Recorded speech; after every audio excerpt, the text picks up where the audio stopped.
It looks like a vitamin, but functions like something out of a science fiction movie. Canada's team at the 2020 Tokyo Olympics will be prepared for the heat thanks partly because of a computerized pill that measures core body temperature.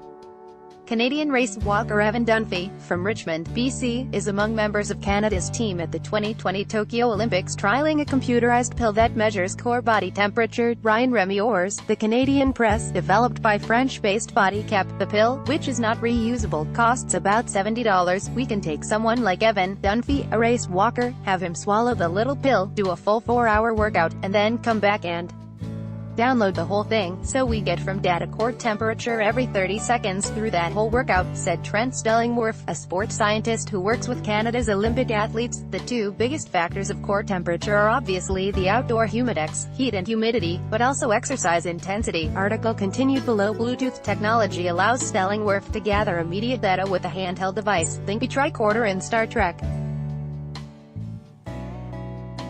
When away from the monitor, the ingestible device also stores measurements for up to 16 hours, which can be wirelessly transmitted when back in range.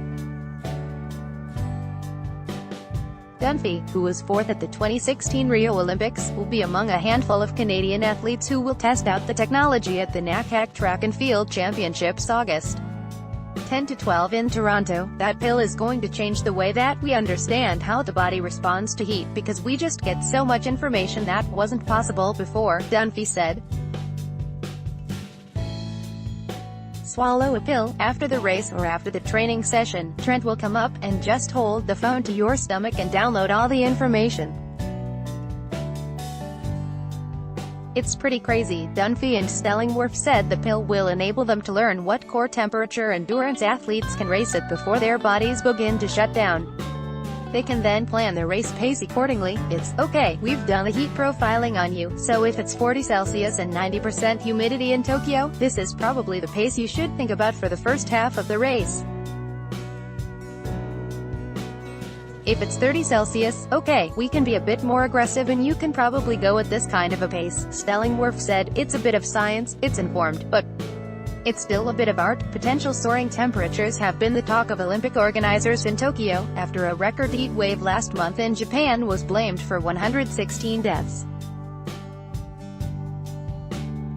Article continued. Bella, with our technology includes wearable sweat patches that measure sodium, glucose, and proteins in the sweat, so we can use all of that stuff to get a good idea of how we adapt to the heat, Dunphy said.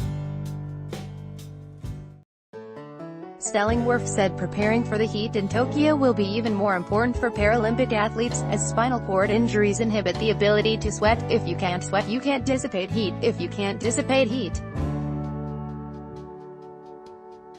there's a potential to spiral out of control quite quickly, Stellingwerff said.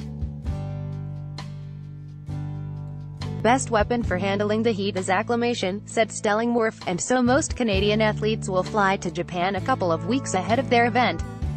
The Olympics are July 24–August 9, while the Paralympics are August 25–Sept.